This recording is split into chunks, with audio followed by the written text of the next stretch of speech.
Isay bang ubin evi ta sanna anaveleu han evi chu pathenin hun lai lunga thega selepha het na chu nane thon lo ding a hi nane ni lon le na thi thon di he ati na hi ahin la gul cho hungin evi hichi hun lai lunga thega chu ipizia pathen ne dinga phalo ham aye chu nane lon le na mi lam thon ke wa chu teng da le ama to na ba thon ding a hi ye chun pathen hi ama chang ki ngai lu a hin nam ama to na ba thon ding chu ama na dei lo hi ati a hi e ha sama bang vin aye chu gul hi Lucifer ki ti wana ku na hung ki dal ha pathen to ana khom jing pathen ngai lu na ho pathen gam anup dan ho phatake chana he chin pa chu o chan na chon se na hung tha ja hung ki dal ha hi ta na he chia chu evi hi Lucifer chun na sat tan he pa hi ta na he tunia I say no mu chi pi ham ta sandi chui pi ham ta sandi lo chui pi ham khate ho evi akuna iki hil do theina diu chu evi hin pathen thu se langkhada azatan langkhana Lucifer thu se azatan a he cha chun akim lai ta ama ta na he cha chun koi thu yo cho la ding hitam ti hi ama thulu na decision ong hi ta na he pathen in mia sem hin freedom of choice apen a he ya chun Bible chi sima hi le namasang wa thina la hinna ka koi pi ati bangin evin cha hin thulu na decision akila angai ta na he te chun pathen ne lo ding ati chu Luciferin ne ding ati na chu aman achai chai na chun pathen thua kisun pathen thu se hon lai lunga thega na ne lo de heti chu aven ahile du chan na ne tan cho du chan na ne ta chuni pi ti tam ti le Lucifer thu se cho hin ta san deu kit tan te chon pathen thu se sang chun Lucifer gul thu se chu ata san chu ta na he cha kun jon se ne na hung tha ta na he ye chun evi hi ata san na chu athi pi ai ata san na chu pathen thu ana hi khata po na he tengle ata san pa chu gul thu se yo cho hi khata na he chi evi ta san he ta san di lo tunia jong e hon Bible ki se pa chu ita san lo wa sem thu le thil dang ipi ham khat ei malung gel ngai to na ham khat chi bol teng ta le he chu evi ta san na thin lam pi chu hi kit ding he ti imu daw na he otherwise say bang ven ipizia chu evi thu sim na ki sun hai mo iti ai le rom bung som langa chang li chun nidang laya thu ki sun ho chu e ho ki hil na dinga ki sun hi ati ne ole che bang chun evi ta san na iveta win abana chun hichi Noah ta san ho anavele han Noah jong hi pathenin ipi ta am pathenin tui sangkalit sa dinga hi atita in I he sama bangvin te chun Noah mu lo lai thil so ding chwa ta san tan pathen ka ta san pa ya thu se yong gui lung te de he ti je chun pathenin ase bang chun kong chu asui ta na hi adung chu ti za thi ding avai hizat hiding tong hizat hiding ti ho phatake chana sei pi in chedong zui chun Noah chun asui ta na hi Noah chun e pakai nang ma kata san puwa hi le nang a ka hi pu le nang iza kai bol thei na hin kong hi sui hi jong leng ka so cha na lo dam ti ta hanang hi le chia chun ama hi so cha na ki hu hing na cho mu lo ding khat ai ta na hi ta won chun Noah ta san hoi vet ting le pathen thu sei bang in a chon na hi ye chun Noah chun pakai ke ka kong hi ka kong sui hi chobol tham khat awat devin aling lal zabin pakai nangin tong som nga na ti hin kin tong som li la nga in bol ta nge ati po na hi pathen thu sei bang in a bol na hi Noah chu khang lai chun ye ha sama bang vin go zu khanai lo hi goju khanai lo hin mi ho chan wi satawin o no mingol pa to goyang ju khalo tui sang len de na ti chu ha na kila ham ti anui sat wi nei a hin la noa chun molo lai thil so apathen thu se jo ta sanin te chun that khanomen hu hing in om ta na he ole epga noa thu sim he bible ani ki sun hintem rom bun som langa changli na a nidang laya thu ki sun ho chu e ho ki hil ninga ki sun he tin so teng la timothy langai sim da wa chun pathin na hai khum le kha pu theng sunga ki sun chang se chu eki hil na dingo ike phone na dingo ike pui jang na dingo a hi ati na hi kya chi ho eki hil na diwa nowa thu sim ho hi ano man he pakai yesu kristan jong ka hung ding kun teng le noa ni kholang lai ta bang hi ding a hi ati na hi che ye jun so bi de ho bible a kisun bible a ho zo se hi khat cha pai mang the le danda the nu se the khat cha pon e ho eki hil na diwa kisun a hi cho noa ta san hi ta san di a hi aban chu ken le abel cho na ve le han adam le evi cha te ni la a ta san le ta san lo na chung chang thu imu na he te chon pathenin ken to abel chu mai cham hin sem ding in thu he to sa apitan hebrai bung som la khat chang li na chun amani chu mai cham tu ding hon chu he to sa hi ati na hi te chon pathene he to sa lhon dung zui chun mai cham a hin sem lhon ta na he chi mai cham an sem lhon na chun nau pa in kel ngoi in mai cham an sem tan au pa chun en che lo huing an sem ta na he island sem lhon chi ti tam a pha da chom theina ding in ka te ho su pi te ho anau pa mai cham chu pathene na san pi tan van lama me na la pi tan khuto chal chul jeng tan au pa cho san pi ta pu na hi khate ho pathen chun ipi hin tu an tiang gan thi sana nong ki thoi ding ti hi ai la u pa chun ken gan cha yong ki nei lo wa kel ngoi ching yong ki lo wa ka hon su en che lo hing hi choi jong leng pathenin e san pi tho na ve ta ati ama ngai da na thil abola hi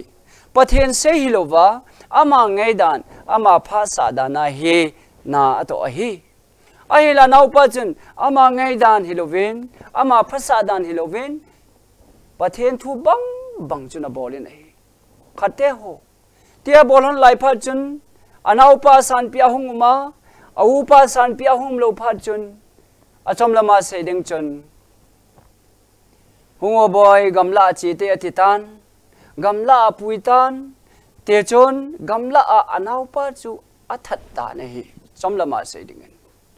ore jun pathen na ho pi kita in eke nanau pa chu yaum hitam anti ta chun ke ne ke ho pi ke din eke kanau pa chingun se na ne ngai tu ham atikita ne khade ho so pite ho ken le abel thu sim hi ipidinga bible ani ki sun ham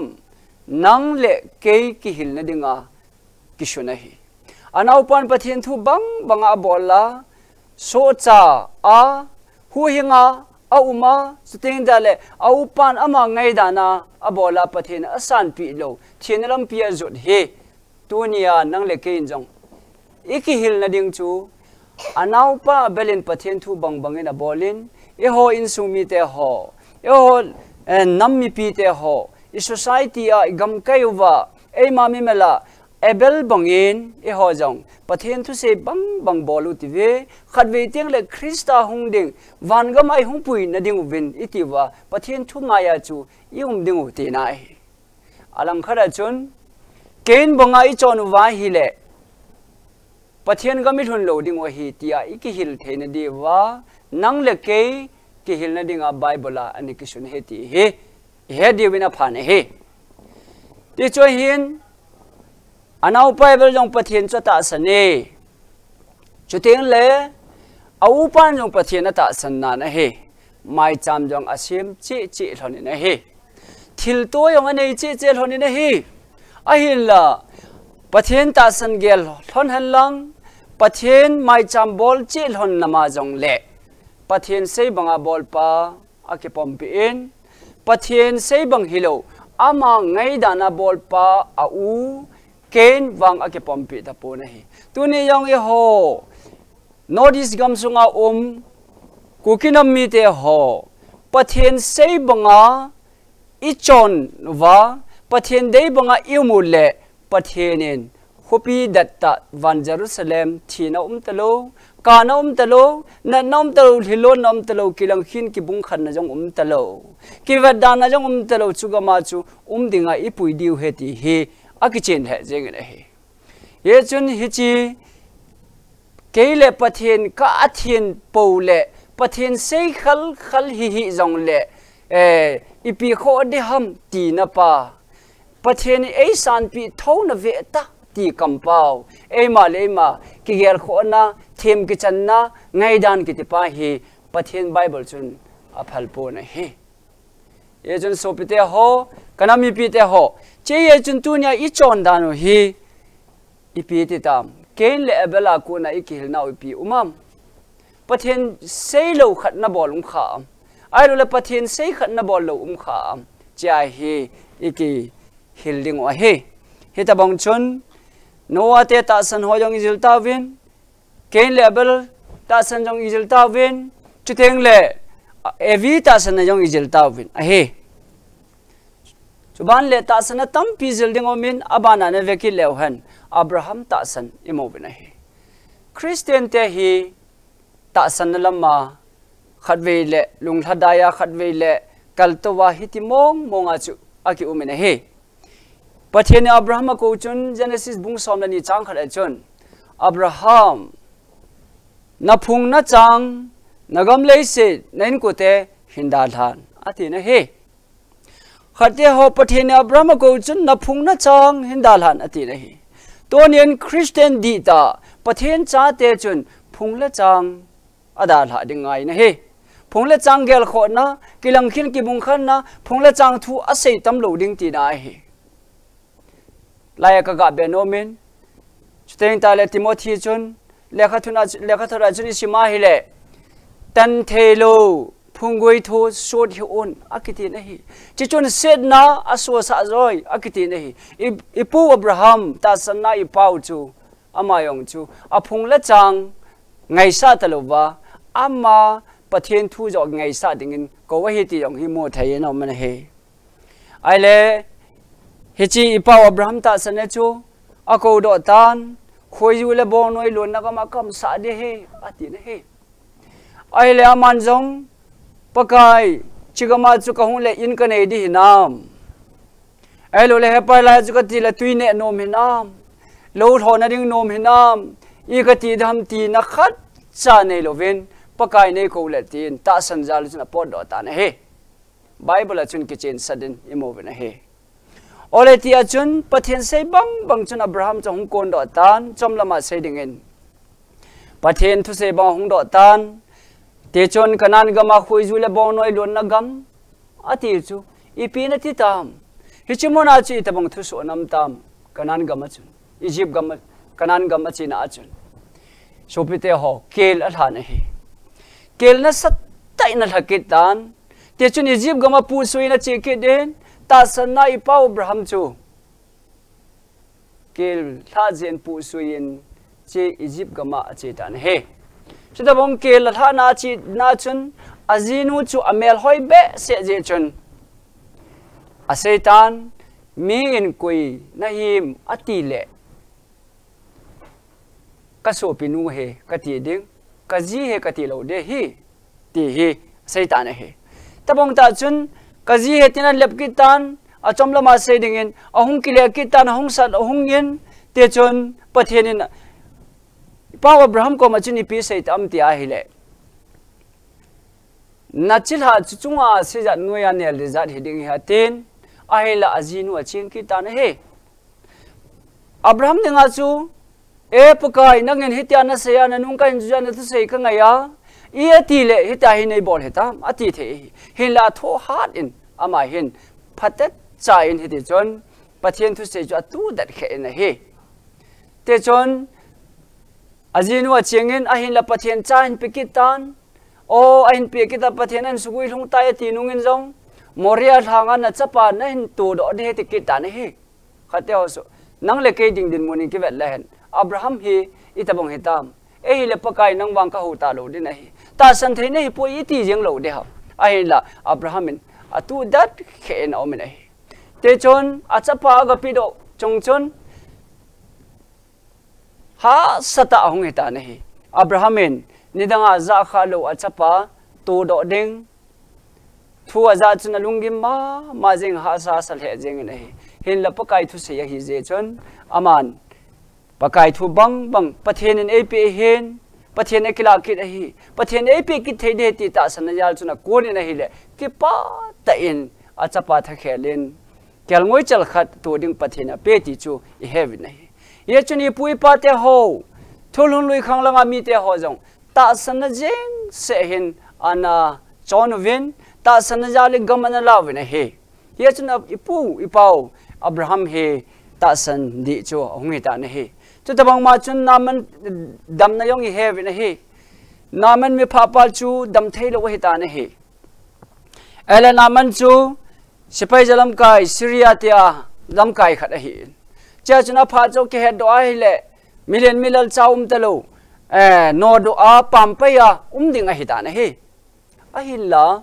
ama chu aina judanu mainu khat chunan sepi kapu hi chi han lang hile Israel gam Samaria gam langa chi han nang hile them gau pathen mi pa umentina man su dam the de ti thu za phat chun achi ta ne hi ole cha jan chia chun them gau pa chun Jordan vadunga chun wel sagi ga ki phumena titan khate ho cha chuna ga ki phum chun vel khat ati in ave in ahilla ima chati po nahi vel ni ati ke den ima chati po nahi aje chu pathen in vel sagi ati he ye chun vel gu bong bol na hung tele dam lo ding a hi pathen hi thua ding a hi te chon adamin vel sagi aga bolta kasai khil ne ngai damun lang chi namanin vel sagi abolta chun nausen ta san ne ma nem ta bong chun a vo chu ong dam tan a pha cha be tai ti imu nei ye chun naman ta san na he pathenin them gau pan vel sagi ti chu vel sagi a bol je chun dam na mu na hi cho zo se hi ipga ane ki sun ham itia hi le dunia nang le ke ikihil na ding chu hong hi ki ta na he te chun naman hin kho yang tam ta sai ding omen chu ten ta le leng sol thu sim ho mo se thu sim ho i vada hi le chu ti mong chun pathena ki ngamin pathen sei banga chon te an hi vin a hi te chun leng sol yong chu pathen na thawanu a hin Israel te leng ma sapena na ko hi tabang chu Israel te leng ma sapenin koi hanang thawnu hanang hi jong le aman pathen thu pe a hin ni ta lo phat chon pathenin ada thagau thiengin ada latan leng hi na konin no hlai no men chute chon leng David chu thaw kinon David jo chu leng ina kitung ta na hi pathenin leng Samuel ko ma leng Saul ko ma chun hitin Satan na chiding Amalek mi te hona ka thagam de hi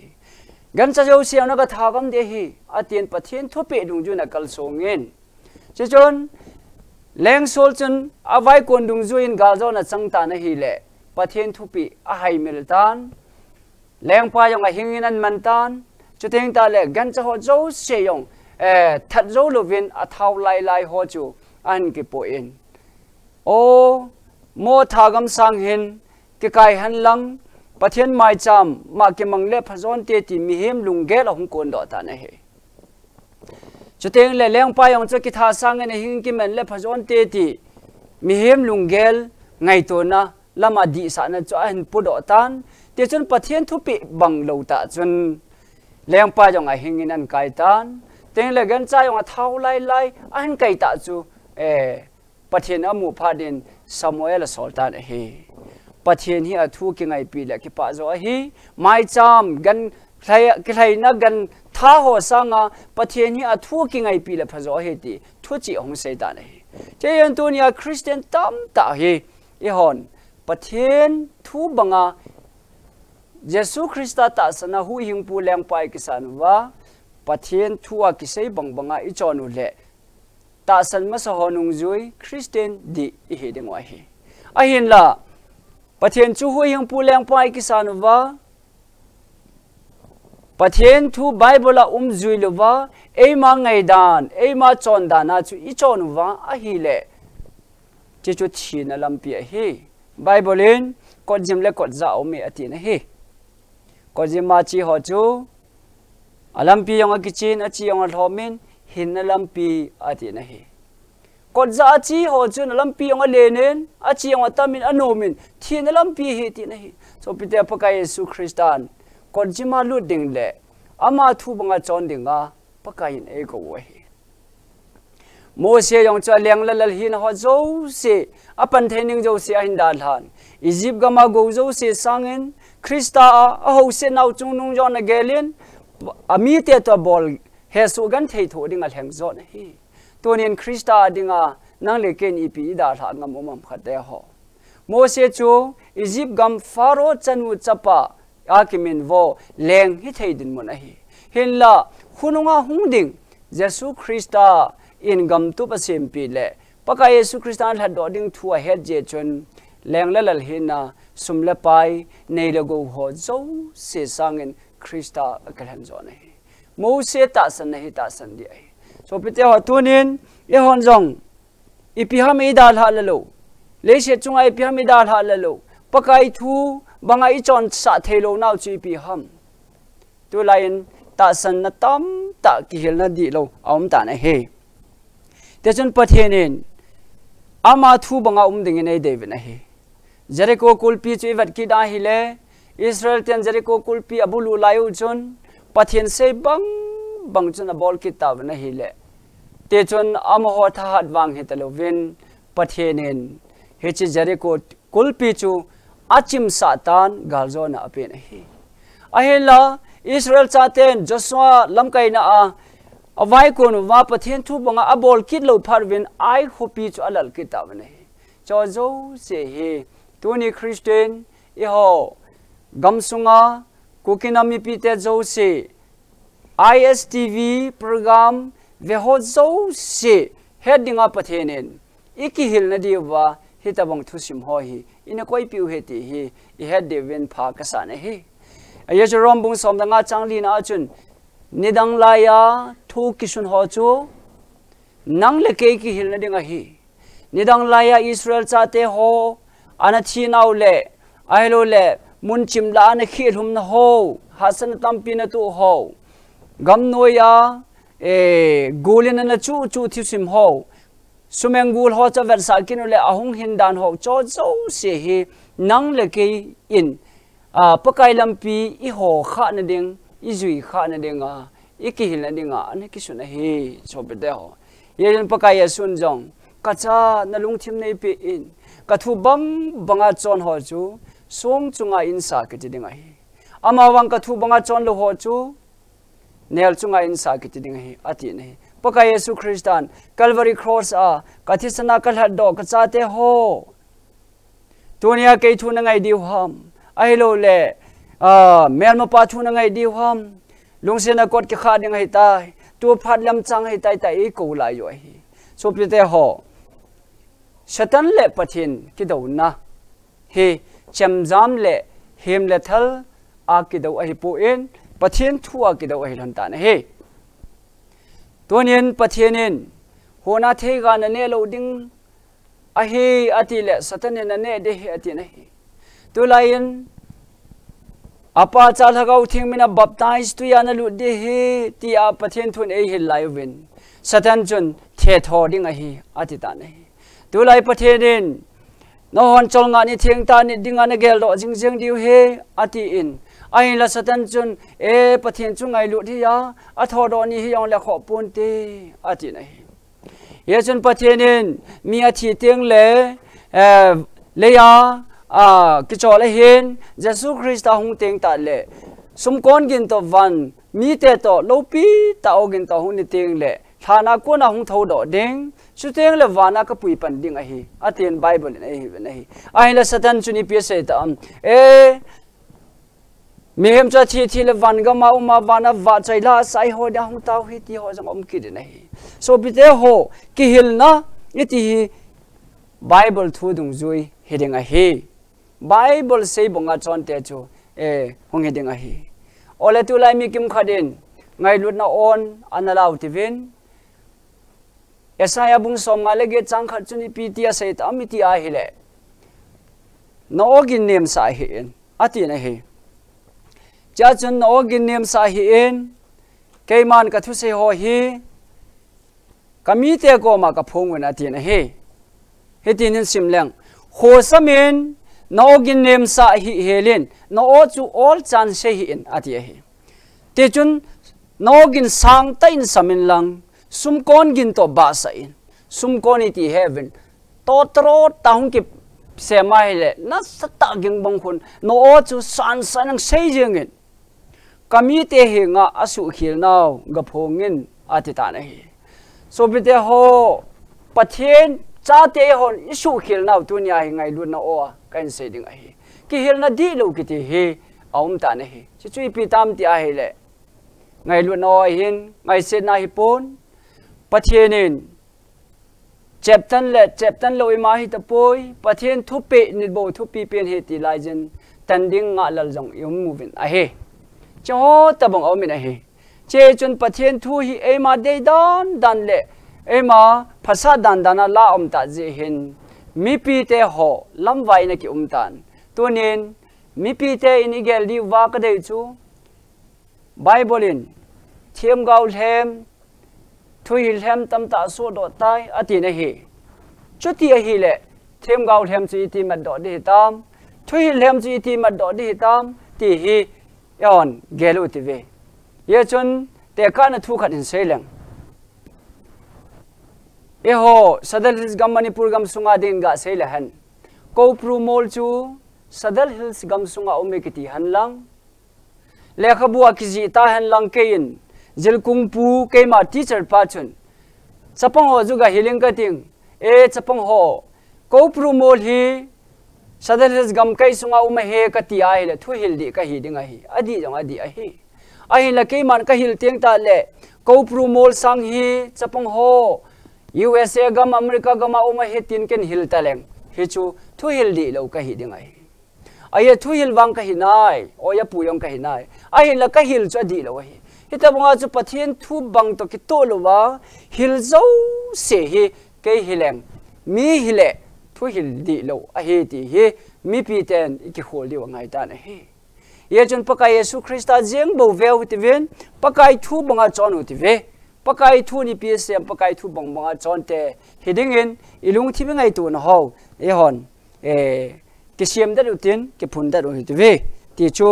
e ga sei no mo hin ten teng le pakai Yesu Christain thu phun do bung som ni la ni chang som le ge som la ko a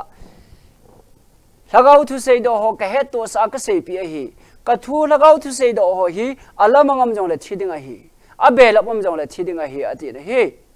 jen tu nya bible thu om ki ti jem khajong mang thei lo ding a hi pathian thu mang thei lo ding a hi mi hem sem thu dan le dun ho jong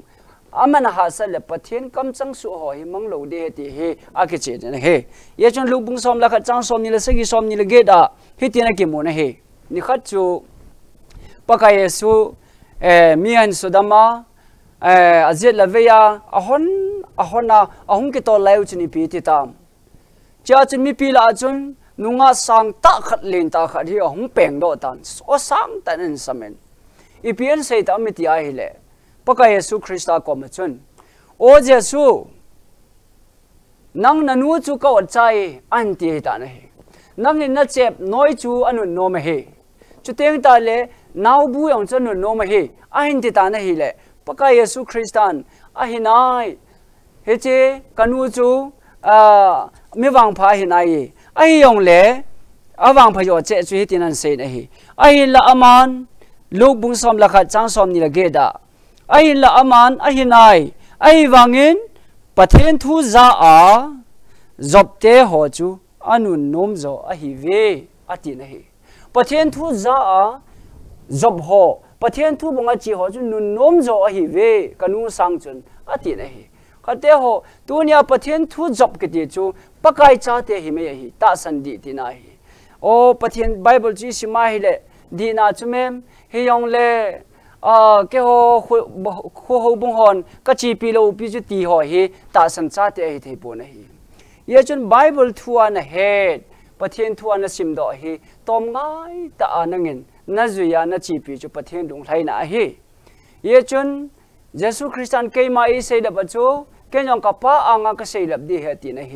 ตัวนี้เยซูอิติเซดับดีหัมทุกคนนะจนเฮติเฮนักเซนะเฮยาจนทุกคนนะเฮนิติเซตามติเลตัวนี้นังเงินประเทศทูดีจัดนักเหตุประเทศทูบังดิ่งประเทศทูนี้ที่เสียตินเหตุ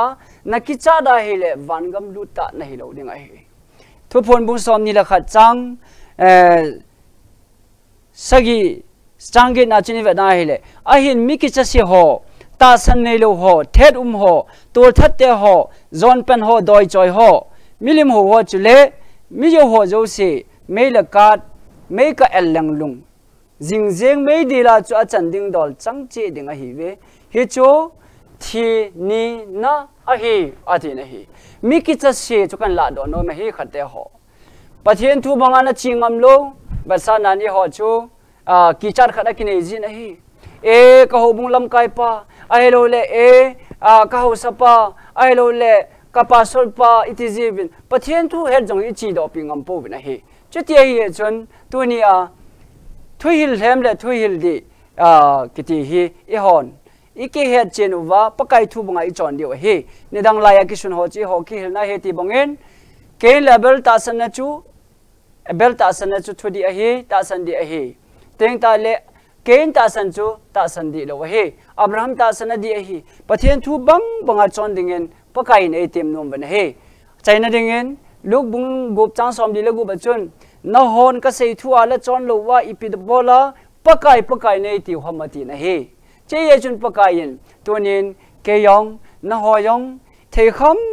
มาปะไกทัวกิปมาปะไกทัวบังจอนดิ่งเฮกูวะเฮเยซูคริสต์ที่สันโนนเบเฮลเยซูคริสต์ที่สันนาทัดดอยตาวันเฮวันมีแต่เฮวันเฮนี่ขัดเตียงเลยคริสต์นี่หงปุยดิ่งวะเฮเลเสดลำลุงเกลไงตัวหัวดาลาปะไกทูบังจอนดิ่งเฮตัวนี้ปะไกนี่น้ำสุงเอกูเฮติเฮก็เห็นเสดอนโนมินะเฮเจียจุนตัวนี้ตาสันดีและดีเราจงจางอิทุเสนาวะประเทศนี้อเดลไม่เสดอฮอไอบอนเจ้าวะอิหินปีเทวะสเตนตัลอิจบเทนดีเวนประเทศอิบปิวหันหลังอิเสเคโลอไม่ละประเทศนี้บอนเจ้าเป็นไงดำตาหันไงเราจะสิ ISTVR ไงเราจะสิจุงะกิปาทุกันเซนประเทศบอนจะดิมประเทศอิบปิตาหันก็กิปาอเมน